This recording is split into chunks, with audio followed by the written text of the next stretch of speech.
Sobre la política económica del sexto informe de gobierno, tiene el uso de la tribuna hasta por 10 minutos la diputada Nubia Magdalena Mayorga Delgado, del Grupo Parlamentario del Partido Revolucionario Institucional.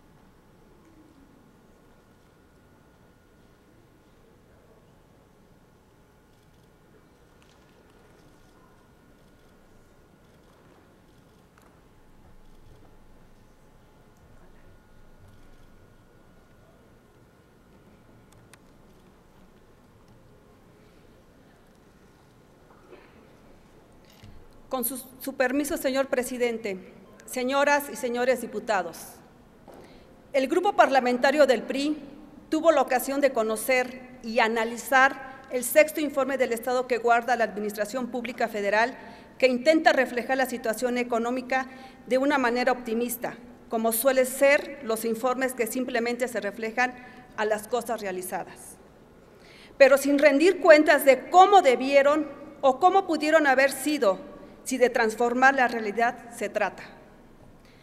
La rendición de las cuentas implica un ejercicio más profundo al involucrar la responsabilidad tanto por lo hecho como por lo que se pudo haber hecho. Por tanto, una visión autocrítica para que la sociedad entienda de mejor manera qué es lo que ha acontecido. Basta decir, por ejemplo, que el gobierno actual dispuso para gobernar de una hacienda pública importante. Los presupuestos públicos pasaron de 2 billones de pesos en 2006 a 3.7 billones en el actual ejercicio fiscal. En materia económica, se presume que el logro principal fue la estabilidad y el equilibrio de las finanzas públicas. Lo que no es menor, pero es preciso indicar que el costo pagado por los mexicanos fue elevado. Crecimos en el sexenio que nos ocupa a un ritmo del 1.8 anual en promedio. Sin embargo, el presupuesto federal casi se duplicó al pasar de 2 billones de pesos en el 2006 a 3.7 billones en el 2012, un incremento del 85% en 6 años. ¿Por qué al país no le fue bien? Ello tiene que ver indudablemente con las políticas aplicadas sin dejar de considerar la convivencia con la globalización. La crisis global del 2009 impactó 7 puntos la dinámica del Producto Interno Bruto. Además, las expectativas de la reforma hacendaria no se cumplieron. En esa crisis, el gobierno informó a los actores económicos que no podía hacer uso de las reservas, pero en medio de la recesión, éstas siguieron creciendo.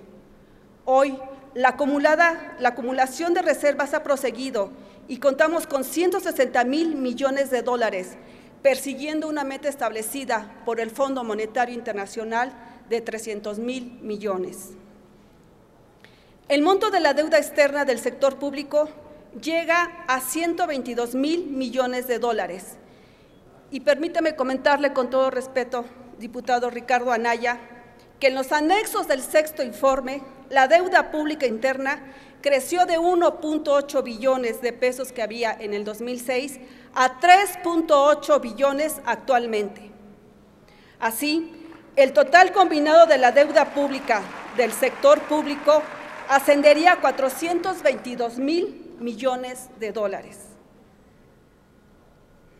De lo informado se desprende que el gran componente de la estabilidad de las finanzas públicas sigue siendo el petróleo, que aún representa más de 1/3 de los ingresos públicos federales.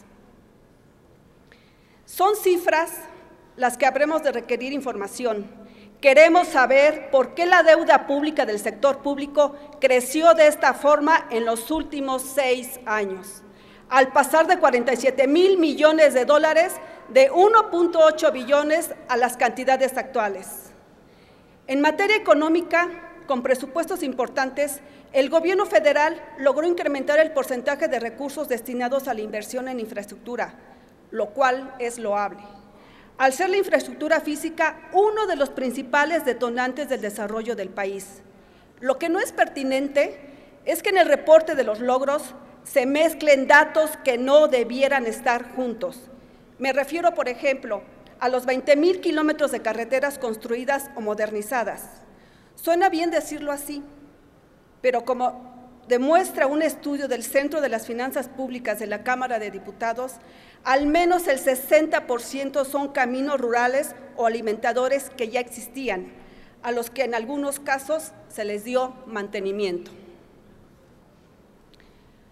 Lo mismo sucede con otros supuestos en el informe. Se habla de la generación de 2.240.000 empleos en los últimos 6 años, cuando las necesidades del empleo fueron sustancialmente mayores. Por lo menos se requerían 800,000 puestos anuales de trabajo formal frente a los 370,000 promedio que están reportando. Aún más, conforme a los datos de afiliación del IMSS, el promedio salarial de la mitad de los puestos de trabajos generados no supera los 2 salarios mínimos.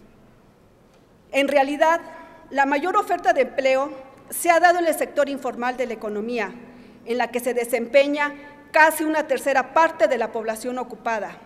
En lo que se refiere a Petróleos Mexicanos, son de reconocerse los pasos que se ha dado en Pemex para modernizarse, sobre todo a partir de la reforma energética del 2008 aprobada por el Congreso, que permitió liberarles recursos y dotarle de autonomía de gestión para incrementar la inversión de explotación y de tecnología. Así, se detuvo la declinación de las reservas, se inició la restitución y hasta ahora es posible conocer de nuevos yacimientos en aguas profundas, que sin duda estarán preparando el terreno de la Petrolera Nacional para abrir nuevos espacios a la exploración y producción de energéticos en un futuro cercano. Lo informado nos hace ver que aún tendremos que avanzar en los campos del turismo y las telecomunicaciones, que son 2 áreas de mayor potencial y dinamismo para los próximos años. Déjenme decirles que en el campo, no obstante que se informa de grandes cifras en apoyo a los productores, lo cierto es que cada año estamos importando más y más alimentos. El índice de seguridad alimentaria cayó en el sexenio 1.3 puntos.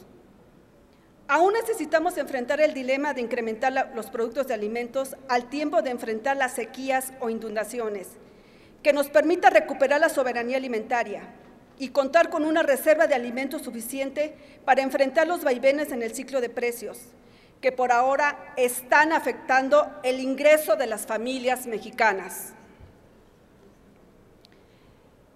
Efectivamente, somos también una potencia exportadora de nivel intermedio y líder en América Latina, pero no podemos seguir siéndolo al precio de sacrificar nuestra propia industria. Ahora que la industria se ha modernizado, habrá de corresponder a hacer lo propio a las estructuras administrativas del gobierno, las que han multiplicado, haciendo crecer la burocracia y faltando hacer más aún en materia de trámites de servicio.